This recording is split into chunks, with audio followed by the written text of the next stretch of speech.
Am I audible? Let me know, then we'll start.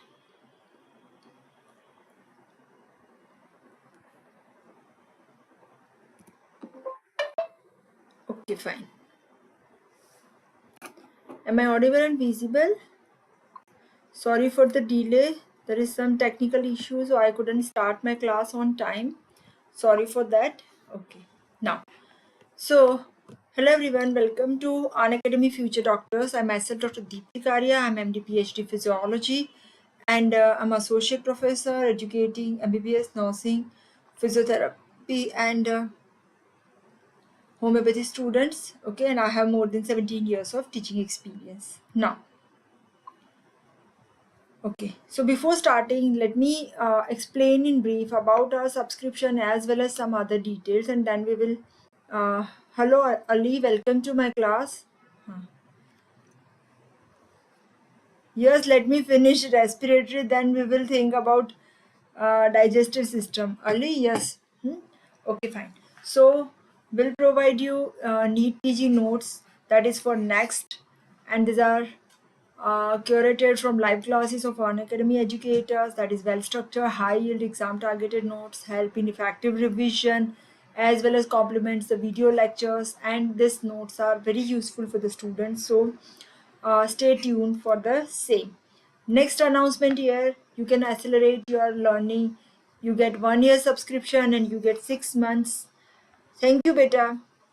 Thanks for the comment. Okay. You get 6 months free and you can use my code DIPTI10 to get 10% extra discount. Now, plus subscription, essential features, you can access both live and recorded classes. You can learn from India's top educators for your medical exams. You can compete in the live class, live test and quizzes. You can study on the device of your choice. You can access question bank with more than 25,000 question. In iconic subscription, your access to the best from two of the best, and the two are one is Unacademy and Prep Ladder. With Unacademy, all the resources, all the features I have explained, and Unacademy and Prep Ladder. With Prep Ladder, here you can have clinical and integrated essentials, video lectures from the Dream Team, Question Bank 3 with active guidance, system tags, and much more. Rapid revision and snapshots and treasures and 2021 dream notes. Now, another is Unacademy Lite is also launched, in which you can have subject-wise test series for all 19 subjects. Subject-wise, system-wise test series is also available for all the 19 subjects. You have previous year question papers, test series curated by top educators, and 90 plus grant test, including NEET PG, INI, CET, FMGE grant test, PYQ series, and much more. These are NEET PG 2021 toppers from Unacademy and FMGE toppers from Unacademy. Also, some features are added in the special class. Special class is made interactive and live. Facility of poll for the learner, raise a hand facility. You can never miss a class. You can get lecture notes and you can access the class at anywhere and at any time. Another is for NEET PG PYQ previous year question 2 months batch has been started from 2nd March to 2nd May 2022, and FMG 2022 comprehensive batch started from 2nd March to 2nd May, that is also for 2 months. 9 months FMG batch also started, and that is from 2nd March to 2nd November 2022. Target next 2023 1 year batch, that is started from 2nd March. And NEET PG 2022 all educator revision batch, that is started from 2nd March to 2nd May, that is for 2 months. Also, Unacademy launches MBBS Professor Prof 1. Okay, that is for MBBS as well as for next. Okay, here all the features that you can get notes, you can get coverage of all the classes, clinical integrated classes, answer writing guidance, also subject wise tests, also full subject test also provided, doubt clearing session, live classes, recorded sessions are also available. Another for 9 months and 4 months also, two batches for FMGE started from 16th Feb 2. And these are our subscription charges for plus subscription as well as for iconic subscription. And you can use my code DIPTI10 to get 10% extra discount. Okay. Again, you can also go to the app and you can directly join the quiz. You can see here, this way you can join the quiz. You just select join a quiz option, then you enter today's code is this one, 302931. When you add this code, you will have a quiz of respiratory system. Okay, so you can join the quiz also by this way. Fine. Okay, now we start our today's topic, that is transport of oxygen. Okay, so we have discussed that in respiration, external respiration, okay, three processes are there. Number one is pulmonary ventilation, okay, second is pulmonary diffusion, and third is transport of gases. So we will discuss here important aspect, that is transport of oxygen. Okay, now so this transport of oxygen, you can see here, from alveolus, from lungs to the tissue, here always gases are transported in the direction of concentration gradient. Concentration gradient means from higher concentration to lower concentration. Okay, this is diffusion, higher concentration to lower concentration. Fine. Now alveolar PO2, you can see partial pressure of oxygen in the alveoli, that is 104 millimeter of mercury. Although in atmosphere this is high, but in alveoli it is low because it is diluted with the alveolar air. Okay, then arterial blood, here you can see the blood which is there in the artery, it has got PO2 of 95. You can see here 95 millimeter of mercury. Venous blood has PO2 of about 40 mmHg. Okay, this is venous blood, you can see PO2. Fine. Okay, so you can see here, from alveoli this oxygen is transported to venous blood till it becomes arterial. Fine. Okay, then this arterial blood, you can see it is transported to the tissue. It is first, it is going to the heart, then through heart it is pumped to the tissue. Okay, now it reaches to the tissue. In the tissue, interstitial fluid PO2, here you can see this is 40 millimeter of mercury, this is 95, this is 40, so it is transported in this direction from 95 to 40. And inside the cell, this PO2 is again less. You can see here only 20 millimeter of mercury, so this is transported here in this direction.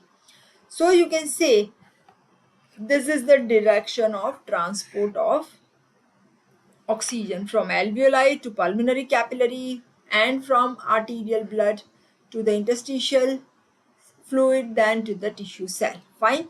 Now, so this transport of oxygen, that is described under one, that is uptake of oxygen first in the lungs. Okay, then second, it is taken, transported in the arterial blood. Okay, this is the arterial blood, then it reaches to the tissue. Okay, so diffusion of oxygen from blood to the interstitial fluid. Now here you can see, first of all, as we have discussed, alveolar PO2 is 104 millimeter of mercury. Okay, and arterial end, here you can see this is artery, pulmonary artery, but pulmonary artery has got venous blood. So the PO2 is equal to venous blood PO2. This PO2 is 40 millimeter of mercury. Okay, so here oxygen enters from alveolar blood into the arterial blood. This is having venous artery is having venous PO2. Okay, so this becomes, at the venous end the PO2 becomes 104. Here you can see. So alveolar PO2 104 millimeter of mercury, pulmonary arterial PO2 40 millimeter of mercury. So here along the gradient the gases are transported, that is by diffusion. Fine. Now during exercise, you can see here, when anybody performs exercise, there is increased oxygen requirement. This requirement increases 20 times. Okay, fine. Here cardiac output increases, so you can say blood, because cardiac output increases, blood remains in the pulmonary circuit for less time. Pulmonary circuit, so it gets less time to be oxygenated. Less time is given to the oxygenation. Okay, less time. Now, okay, now what happens? Still blood is saturated. How blood is saturated in spite of it is there in the pulmonary circuit for less time? Number one, there are two causes. Number one, diffusion capacity for oxygen increases. Diffusion capacity for oxygen increases. Number one. Second thing is saturation of blood with oxygen increases. It is saturated more. Percentage saturation increases. So diffusion capacity increases because opening of more and more capillaries. You can see here. This is more diffusion. Fast diffusion takes place here. Okay. And second thing is saturation also increases. Fine. Now, we discuss about transport of oxygen in the arterial blood. You can see here. How much oxygen is transported? First of all, that is important to remember. That is 5 ml of oxygen is transported. How this 5 ml of oxygen is transported? You can see here. In arterial blood, oxygen content is 19 ml. Okay. So this is the artery. It is having 19 ml of oxygen per 100 ml of blood. And vein is having 14 ml of oxygen per 100 ml of blood. So you can see this 5 ml goes to the tissue. So tissues are given 5 ml. And from this 5 ml per 100 ml of blood. And from this 5 ml, oxygen is transported in two forms. Number one, that is in dissolved form. Dissolved form is only 3%. And second, in combination with hemoglobin, that is 97%. Fine. Okay. So now we discuss about this transport. First is dissolved form. Dissolved form is only 3%. 3% means, as we have discussed, how much oxygen is transported? 5 ml per 100 ml of oxygen is transported to the tissue, from which only 3%.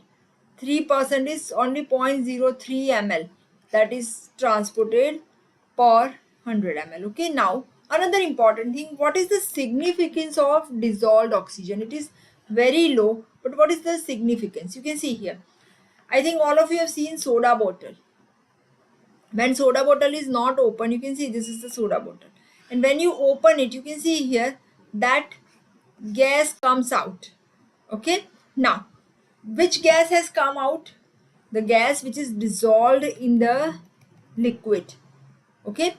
Now, amount of gas coming out is different in different soda bottle. Why?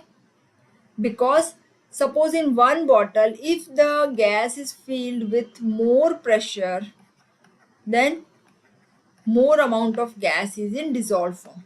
Am I clear? So dissolved gas increases. So here you can see what is Henry's law. Henry's law states that when pressure increases, then amount of dissolved oxygen or dissolved gas increases.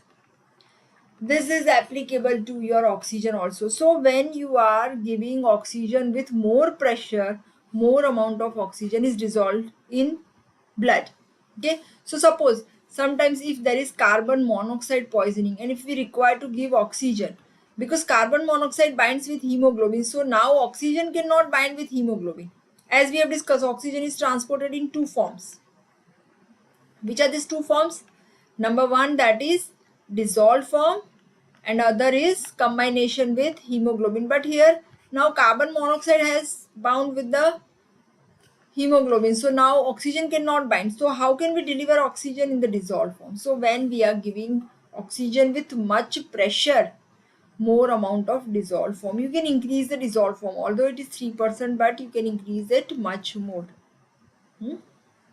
So this is the clinical significance of dissolved form. Now, major form of transport of oxygen, 97%, that is in combination with hemoglobin. 97% oxygen is transported. This combination, that is loosely binding. Why loose? Because here hemoglobin binds with oxygen in the lungs and it releases oxygen in the tissue. So the binding is loose. That is one important thing. Second thing is rapid. Rapid binding. Rapid means you can see it requires only 0.01 second to bind. Loose binding, rapid binding, and third is reversible. Reversible means easily releasing. Reversible binding. And this is known as oxygenation, not oxidation. Why not oxidation? Because here hemoglobin binds with oxygen, but there is no chemical reaction. Your iron present in the hemoglobin that remains in the Fe+2 form. It will not change. Okay, so this reaction is known as oxygenation, not oxidation. Oxidation is a chemical change. This is not the chemical change. Fine. Now, another important thing is driving force for the reaction. You can see here when uh, when one molecule of oxygen binds with the hemoglobin, you can see first molecule. Okay, so when first molecule binds with the hemoglobin, it increases affinity for the second molecule. HbO2 can easily bind with the second molecule. Then it increases, the second increases, third increases, fourth. So 4 molecules they bind because 4 Fe+2 we have. Okay, so this is, you can see, oxygenation, that is having one oxygen increases affinity for the second increases affinity for the third. So this is, you can see, heme reaction. Why is it so? Because when the hemoglobin is deoxyhemoglobin, this is tense state, this is tight state, but when it becomes oxyhemoglobin, that gets relaxed, and this relaxed hemoglobin that can easily bind with oxygen. So you can say that this is the driving force for the binding of oxygen. This is known as heme reaction. Okay, now very important topic is coming, oxygen carrying capacity of hemoglobin. What is this? We all know that normal hemoglobin concentration in adult male, it is 14 to 18 gram per 100 ml in males, adult male. In females, it is 12 to 16 grams per 100 ml. Okay, so now you can say normal hemoglobin, that is 15 gram if we suppose take per 100 ml of blood. Okay, fine. Now you can say 1 gram of hemoglobin can carry 1.34 ml of oxygen. So your 15 gram of hemoglobin can carry how much oxygen? 15 gram per 100 ml. It carries how much oxygen? That is approximately 21 ml per 100 ml of blood. Okay, this is normal oxygen carrying capacity of hemoglobin, as this is normal, but not actually we have this 821. Why? Because there is physiological shunt. What is this physiological shunt?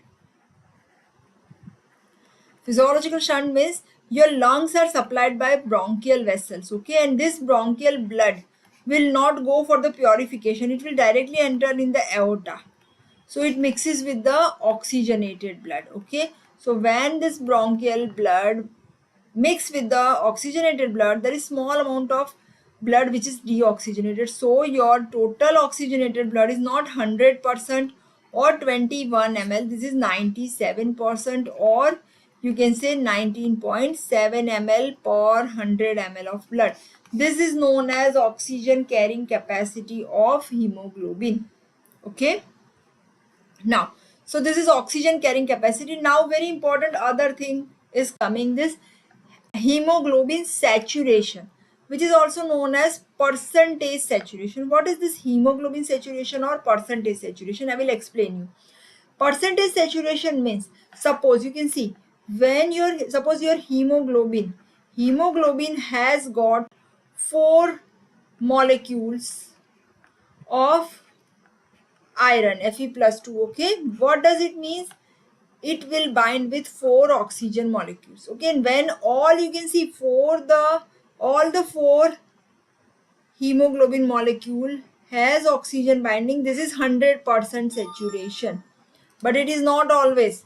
Suppose you can see only 3 hemoglobin has oxygen molecule, so it is 75%.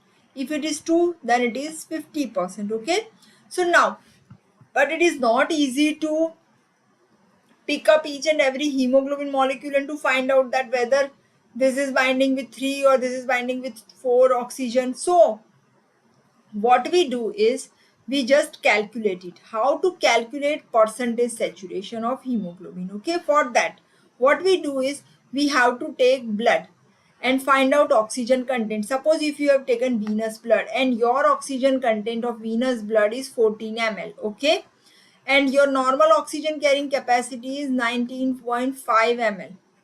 Okay, so multiplied by 100. So this is your percentage saturation. Means 19.5 ml is equal to 100%. 14 ml is how much percentage? Am I clear? So this becomes your percentage saturation of hemoglobin. Okay, am I clear? So this way we can calculate hemoglobin percentage saturation. Those who are watching me, if it is clear, just give me a thumb so I can come to know that the topic becomes clear for you. Because the Bohr's effect and all will be related to this only. If anybody cannot understand, I'll repeat the same. If you understand, then give me a thumb in the chat box. Fine? Is it clear? No or yes? Okay, I think so it is clear and I'm going ahead. Fine. Now, so you can see here, next is your oxygen hemoglobin dissociation curve. What is this curve? This is the relationship between partial pressure of oxygen and percentage saturation of hemoglobin. This is the relationship between these two. Okay, this is not just a free hand you are drawing. Okay, it is a relationship between PO2, partial pressure of oxygen, and percentage saturation of hemoglobin. The curve shape, that is S-shaped curve, sigmoid shape or S shape. We will discuss what is the relationship. The values you have to remember. Easy, I will make it easy for you. So how to draw a curve, I will explain you. Here first of all you write down 10, 20, 30 to 100. Write down 10, 20, 30 to 100 on y-axis. Okay, here write down PO2, here percentage saturation. Fine. Now values to mark, you can see here 20 mmHg you have to mark 35%. Easy to remember, passing marks 20 mmHg 35%. So make a point here. Then 40 mmHg 70% distinction. Sorry, this is 40 mmHg 75%. Sorry, it's not 70, 75%. So mark here. Then comes your 60 mmHg 90%. Here, mark here. 80 mmHg 95%. Mark here. 100 mmHg 98%. It is not 100%. Why? As I told you, because of physiological shunt. Okay, physiological shunt. Fine. So this is your percentage saturation and partial pressure of oxygen. Fine. Now this curve has got two zones. This is one is loading zone, this plateau part between 60 to 100 millimeter of mercury, this one. Okay, loading zone. And second is unloading zone, this is dissociation zone, that is between 0 to 60 millimeter of mercury, this one. Plateau or loading and unloading or dissociation zone. Fine.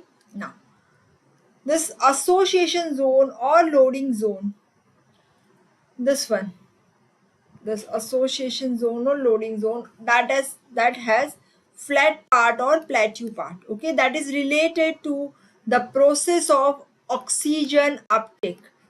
Oxygen uptake. Okay, now what is the importance of this loading zone? This one, importance of loading zone, that is, you can see here, this one.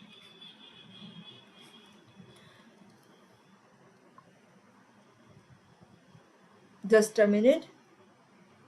Who is this commenting?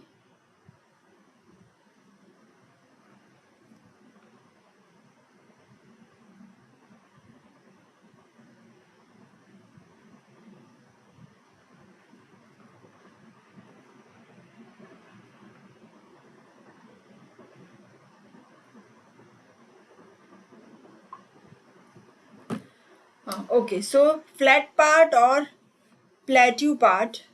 Okay, so you can see here this one. Okay, it is related to oxygen uptake. Means what I will explain you. You can see here when your partial pressure of oxygen PO2, that is 60 mmHg, you can see here. Okay, PO2 is 60 mmHg. Percentage saturation, that is, can you remember what is the percentage saturation when PO2 is 60 mmHg? Percentage saturation is 90%. Okay, here. And when PO2, that is 100, percentage saturation will be 98%. So you can say that when your PO2 falls 40 mmHg, this much fall, only 8% is saturation fall. Okay, so this is a margin of safety.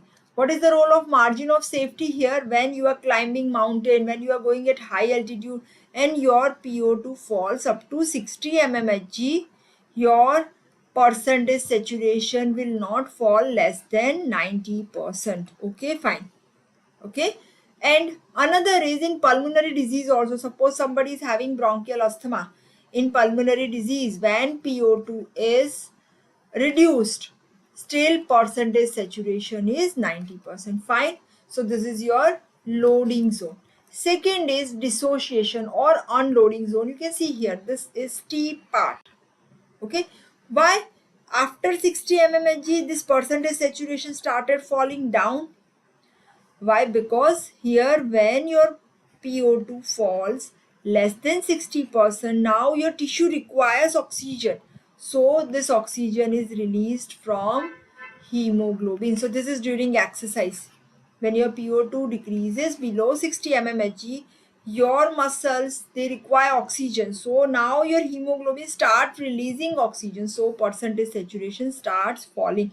So you can understand both the parts, association and dissociation. So this association is in the lungs and dissociation part is in the tissue most commonly.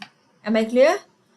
So now what are the advantages of sigmoid shape curve? So first advantage of the sigmoid shape curve is it allows, as I told you, in the lungs, greater uptake of oxygen in spite of change in alveolar PO2. Okay. Second, in the tissues, tissues are supplied by oxygen when PO2 decreases. That is second advantage. Third advantage is hemoglobin acts as buffer. Hemoglobin acts as buffer. What does it mean?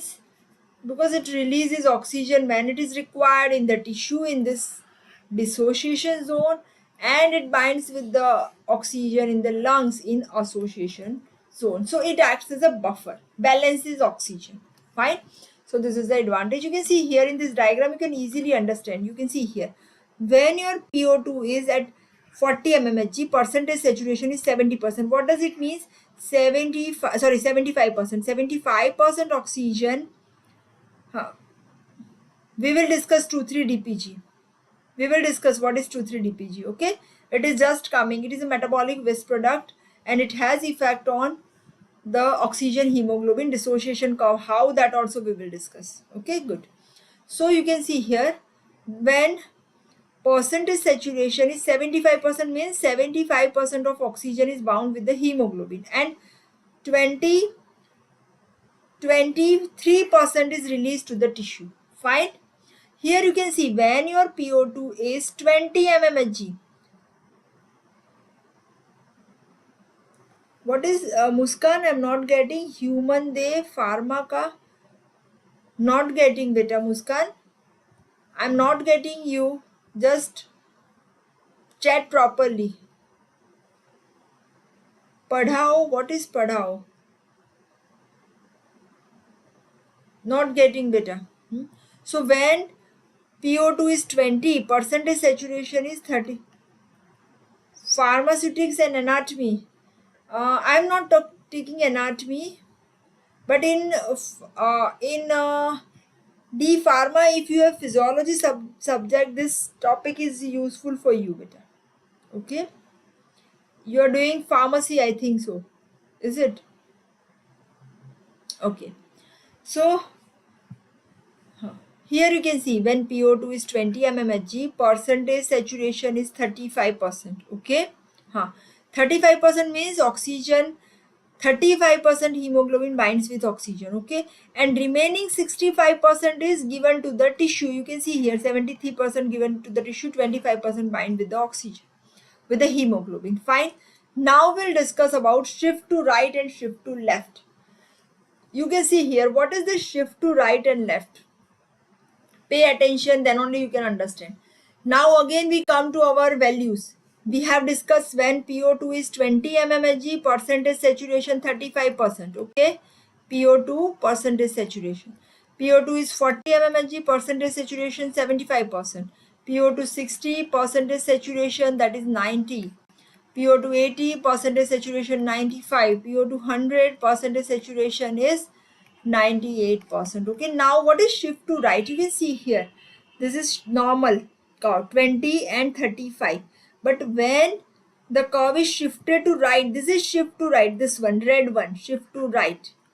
So you can see here in this curve, this when your curve is shifted to right. Now mark this point, when your PO2 is 20, what is the percentage saturation? This is, you can see, 25%. You can see here, this is 25%. Is it? So it is less than normal. Am I clear? Here again you can see 40 mmHg normal percentage saturation is 75, but here it is less than normal. 25% saturation. I will explain. Normally, when your curve is not shifted, this is normal and this is right shift. Okay. Okay. Now, when there is right shift कौन सी situation में होता है? Number one, when partial pressure of carbon dioxide increases. Tissue में carbon dioxide बढ़ जाता है. That is one. Second thing, when H plus concentration increases. Third thing, when oxygen decreases. Fourth thing that you asked Ravi Kumar, that 2,3 DPG increases. Okay, all these situations, curve is shifted to right. Now what is this 2,3 DPG? That is the product of glycolysis. During glycolysis, this is metabolic product, and this binds with the beta chain. When 2,3 DPG binds with the beta chain of hemoglobin, it releases oxygen. And very important thing here is, what is the meaning of shift to right? You can see here, normally 35% hemoglobin is saturated, but in shift to right only 25% hemoglobin is saturated. So what happens to this 10%? This 10% is released to tissue. So shift to right means oxygen is released to the tissue. Means at the same partial pressure of oxygen, tissues are getting 10% extra oxygen from hemoglobin. And why is it so? Because it is required. When we are performing exercise, we require 10% extra oxygen, and that is provided by shift to right. You can see when we exercise, what happens? Carbon dioxide concentration increases, H plus concentration increases, oxygen decreases, metabolism produces 2,3 DPG.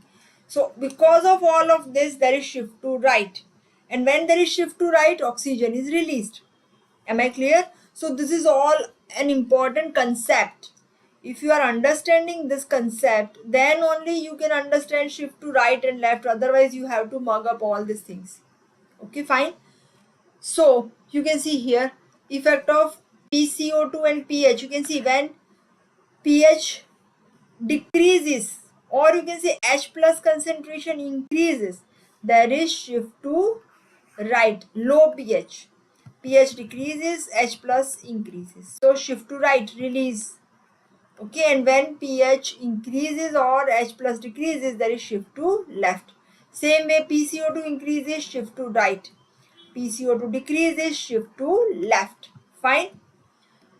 Now what is the effect of temperature? Same thing, when temperature increases, exercising tissue, temperature increases. This is normal. This is increase. Increase. Ravi Kumar, to get radiology, you have to study hard, okay, rather than flirting. Okay. So, a normal blood pH, you can say here, temperature. Normal temperature, you can see here, this is the normal curve. But when temperature increases, there is shift to right. Shift to right means release of oxygen from hemoglobin. Okay, this is effect of temperature. Effect of 2,3-DPG, you can see here. Glycolysis, it produces 2,3-DPG here. In some books they have written 1,3-DPG. This is 2,3-DPG, this one. Okay, now this 2,3-DPG you can see here. This 2,3-DPG is highly charged anion. This is highly charged anion. Okay, and it binds with beta chain. You can see when 2,3-DPG, this is anion, negatively charged. When it binds with the beta chain, you can see here, it releases oxygen. When it binds with the beta chain, now your hemoglobin cannot bind with the oxygen, so it releases oxygen. That is why there is shift to right when 2,3-DPG increases. Okay. Now, what is the clinical significance of this increase in the 2,3-DPG in anemia? Because increased metabolism, 2,3-DPG increases, so more oxygen is released. In spite of we have less oxygen with the hemoglobin. Second, when we are at high altitude, also we have less oxygen.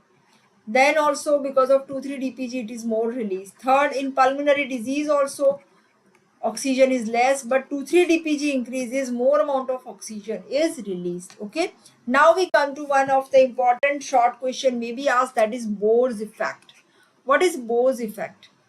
Bohr's effect is shift of, just you, whenever you are writing this effect, it must be word to word. It is shift of oxygen hemoglobin dissociation curve. This is your oxygen hemoglobin dissociation curve we have discussed. Dissociation curve due to changes in PCO2 and H plus ion concentration. You can see when H plus ion concentration increases and when PCO2 increases, there is shift to right. And when H plus decreases, PCO2 decreases, then shift to left. Okay, so this is your Bohr's effect. Or you can say, easily speaking, when carbon dioxide increases, oxygen is released. Okay, so in the tissue what happens? Carbon dioxide increases, so oxygen is released. Okay, so this is your Bohr's effect, or shift to of oxygen hemoglobin dissociation curve due to change in the partial pressure of uh, carbon dioxide. Okay, now what are the factors they cause shift to left? Now there is shift to left, not right. Fine. So shift to left, what are the factors they cause shift to left? I will discuss. Shift to left, for that you can see here this side. So what is shift to left? Now first of all we'll discuss. When your PO2 is 20, again come back to normal. 20 mmHg PO2, percentage saturation 35%. 40 mmHg PO2, percentage saturation 75%. 60, that is 90%. 80, that is 95. 100, that is 98%. Okay, but here what you can see in this one, 20 mmHg PO2, percentage saturation,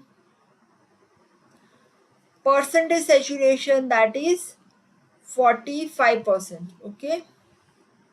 Okay, so you can see here percentage saturation is 45%. Fine, you can see here this one instead of 40. So large amount of, you can say, oxygen is bound with the hemoglobin. So you can say that loading, not release. So shift to right is equal to release, and shift to left is equal to loading, binding or loading of oxygen. Fine. Now, which are the causes they cause shift to left? They are, number one is opposite. Some of the factors are opposite to shift to right. One, that is decrease PCO2. Okay, in shift to right there is increase PCO2, here there is decrease PCO2 left. Okay, fine. Decrease temperature, decrease H plus or increase pH, same thing. And fetal hemoglobin. Now, why fetal hemoglobin there is shift to left? Very important thing here is, in fetal hemoglobin, as we are knowing that adult hemoglobin has alpha 2 beta 2, alpha and beta chain, and to this beta chain 2,3-DPG binds.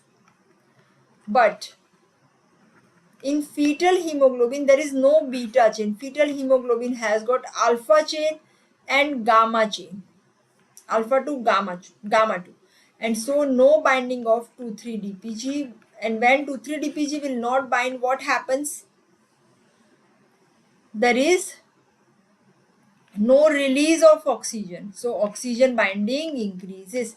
And you can see here normal PO2 20 mmHg, percentage saturation is 35, but in fetal hemoglobin it may be as high as 70%. And what is the advantage? Because fetus requires oxygen more, because fetus is getting oxygen from maternal blood but not from the atmosphere. So at low PO2 also fetal hemoglobin is saturated more. Okay, now next is P50. Now what is this P50? P50 is the partial pressure of oxygen at which hemoglobin is 50% saturated. We all are knowing at PO2 20% is saturation 35. At PO2 40% saturation is 75. So this 50% is in between this somewhere. So normal P50, that is around 25, sorry, just a minute, 25 to 20, sorry, this is your 20, you can see here P50 partial pressure.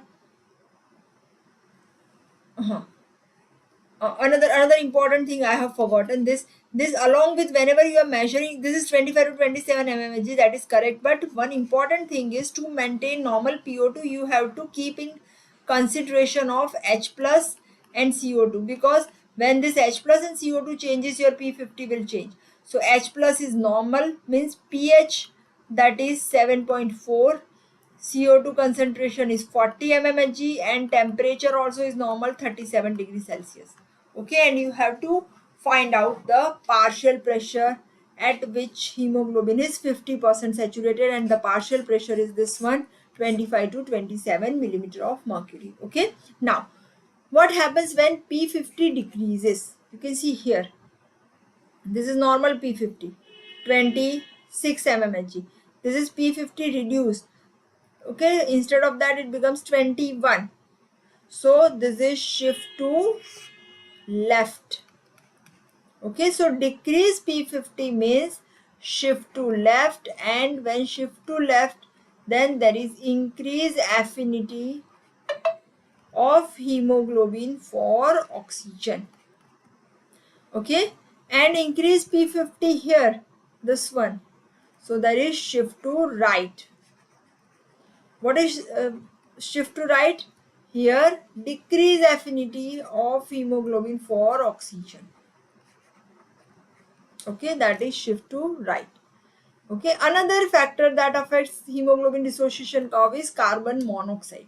Now this carbon monoxide has highest affinity for hemoglobin. You can see here 250 times more affinity. So you can say P50 for carbon monoxide, that is 0.4 millimeter of mercury. Normal that is 25 to 27. Instead of this it becomes 0.4 mmHg. So CO carbon monoxide can very fast bind with the hemoglobin, and it also releases oxygen.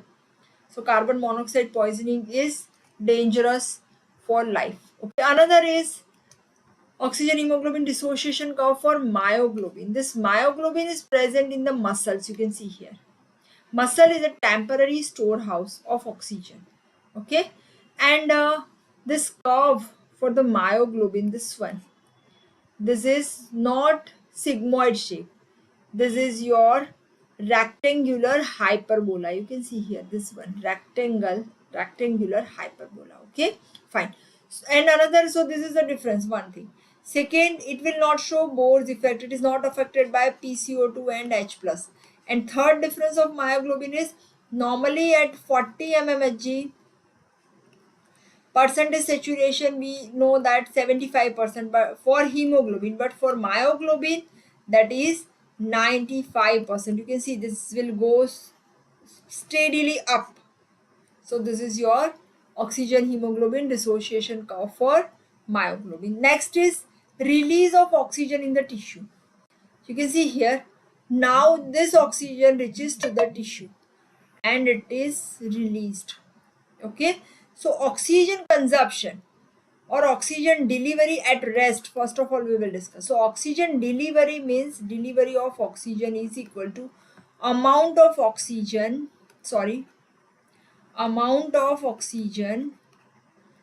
given to the body cell per minute. Okay, you can see here, how can we understand this release?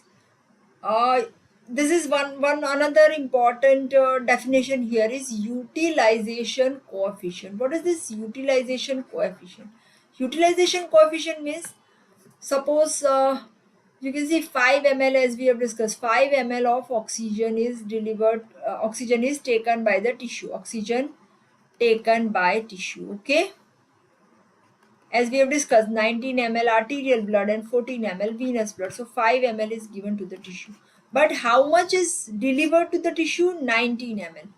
So from 19, or easily if we are making it 20 ml. So from 20 ml, 5 ml is utilized. So from 100 ml, how much? So this is your utilization coefficient that shows the release of oxygen to the tissue at rest, and that is only 25%. 5 divided by 20 multiplied by 100, this is 25%. Okay, but when we perform exercise, during exercise, you can see cardiac output increases, hemoglobin oxygen affinity increases, erythropoiesis increases. So depending on the severity of exercise and oxygen demand, these all things they happen, and therefore oxygen delivery increases and utilization coefficient may be as high as 75%. So you can say arteriovenous oxygen difference, you can see, as we have discussed, 19 ml arterial oxygen, 14 ml venous oxygen. Instead of that, what happens here? This venous oxygen becomes 4 ml. So how much oxygen is taken? 15 ml instead of 5 ml from 20 ml multiplied by 100. So you can see this value increases to 75%. Okay, so this happens in the tissue. So this is all about oxygen transport. Today's topic, this carbon dioxide transport, I am not going in detail. From today's topic, these are the questions that can be asked. You can write down the questions also. One question is oxygen hemoglobin dissociation curve, factors affecting oxygen hemoglobin dissociation curve, oxygen transport in the blood, and Bohr's effect. Okay, so these are the questions from oxygen transport. Okay, so thank you all. Thank you so much for being with me. If you like my video, you can like it, you can share with all your friends, and you can subscribe the channel. Thank you so much.